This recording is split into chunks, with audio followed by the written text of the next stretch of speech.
Yo, ladies and gentlemen, welcome back to another New World video. Now, I know what you guys and girls are going to say. I've been away for a hot minute, but to be honest, I've been a little bit ill IRL, but that wasn't the only reason why I've been away. Obviously, New World has been in a bit of a odd state, as you guys and girls probably know. There's been a lot of Ice Gauntlet exploits, and bugs. So wars and PvP as in general has just been a bit of a nightmare. Also, I was spending a lot of time just trying to play with this build, new build that I've been really having a lot of fun with.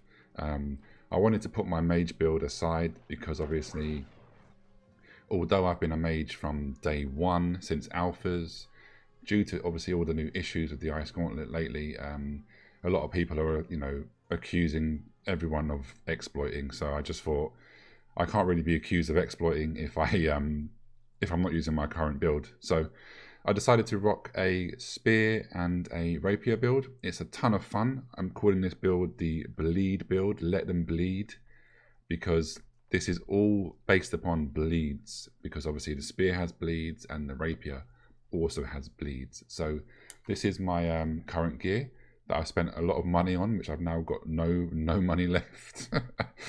But we've got 24 constitution. I've gone for all heavy, by the way, because obviously it's a bruiser build. I want to be up in people's faces. So we've got 24 constitution. We've got enfeebling skewer to give that extra weaken, which is huge. We've got resilient, which of course again is obviously huge. I've got here 24 con again, resilient, bleeding sweep, because again it's all about the bleeds, baby. And on here we have resilient, 24 constitution, sundering riposte, because obviously when I riposte and I do, and as long as they actually mess up and hit me, they will have rend on there for 14%. And then we have 24 constitution, keen vault kick with resilient. I'm not actually using vault kick currently because I wanted the extra bleeds. So, but if I ever do want to use the vault kick, it's there, which obviously increases the random crit chance. Then we have 24 strength on the boots with fortifying perforate, which is flipping huge, guys. You gain a stack of fortify, which increases the damage absorption by 9% for 6 seconds per successful perforate hit. So obviously if I can hit all three, which I'm not going to lie is pretty hard, but if I can, then that's a huge damage absorption on me. And then of course I have resilient. So I have resilient on all my pieces of gear, which is very, very important. Now I have on here 24 dex, I have empowered, and I have extra health, which is going to be huge, of course. Then I have the same ring, which I use for my mage build, so I have 25 constitution, I have leeching, hearty, and then ice damage, but obviously I'm not using the ice gauntlet right now, so that doesn't matter. Then I have 24 constitution, regeneration, which is huge, and purifying toast, so when I drink a regen potion, I will lose 1 debuff. And the spear that I'm rocking, 29 dex, plagued strikes, and enchanted. Obviously, plague strikes is amazing because it inflicts disease for 8 seconds on any heavy attack. And obviously, if you do the sweep, that counts as a heavy attack. So I'm always able to do that. Then I've got on my rapier here. It's unfortunately, I need a better rapier because this one is under the 590 gear score. So now that the new patch is live, I won't be able to upgrade this. So I'm going to have to just basically find a new one, which will, which is what it is. But it's got 29 dex, it's got refreshing move, and it's got refreshing on it. And I'm using the opportunist gem for both of these because you get 20% damage against targets that have less than 30% health. Now, obviously, because I'm in heavy, I'm not dodging too much. I'm basically just face tanking most of the damage. Now, hopefully, some people might not like that playstyle, but I just want to have lots of constitution. I want to be in their face. You can obviously, of course, do this build with medium armor, and you can definitely do this build with light armor. But I just want it to be heavy for once. And yeah, so that's the 2 weapons. Obviously, this is all my other gear, but I'm not going to go on that today. I have 14 constitution spice log food left. I've got obviously still some int food left from the winter event, and then I've got carrot cake, which gives me more strength and more con. I've got omelette for just pure strength, and then I've got the melon food for 20 dex. So if I go ahead and show you my attributes, I'm rocking 50 strength here because obviously the spear, it scales off dexterity and then strength, so you don't want to miss out. It's always good to have the +5 damage for the light attacks because a lot of my attacks are light.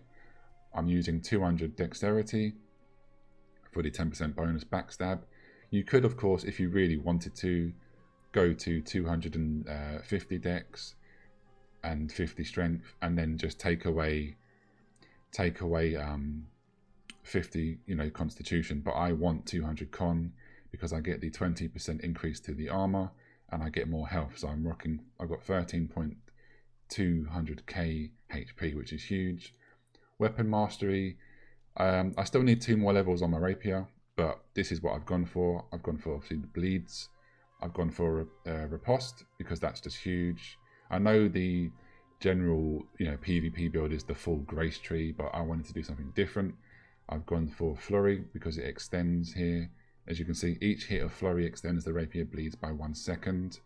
Then of course you get a stagger on here as well. I've got the unearing, which deals 5% more damage to targets with a rapier bleed, which of course goes hand in hand with tondo and flurry. So we've got the slash, which gives them the bleeds, then the cooldowns get reduced. Then if you hit only 1 target, even on a block hit, you get the cooldown reduced again. And then obviously you get more damage if you're at least 4 meters away. Then on this spear, I'm using the sweep because I have the bleeding sweep. Got the coup de grace, which gives me obviously the heavy attack, which will proc the plague strikes. We've got the perforate, which gives me obviously the fortify, gives me rend, and then we're using the skewer because obviously that has a bleed as well. We get empower and a bleed, and then also I have the what's it called again? The enfeebling skewer, the weakening one. So, and again, obviously, if I wish to use the vault kick, I have the ability for that. So yeah, that's basically the new build that I've been rocking with. I'm having a lot of fun, to be honest.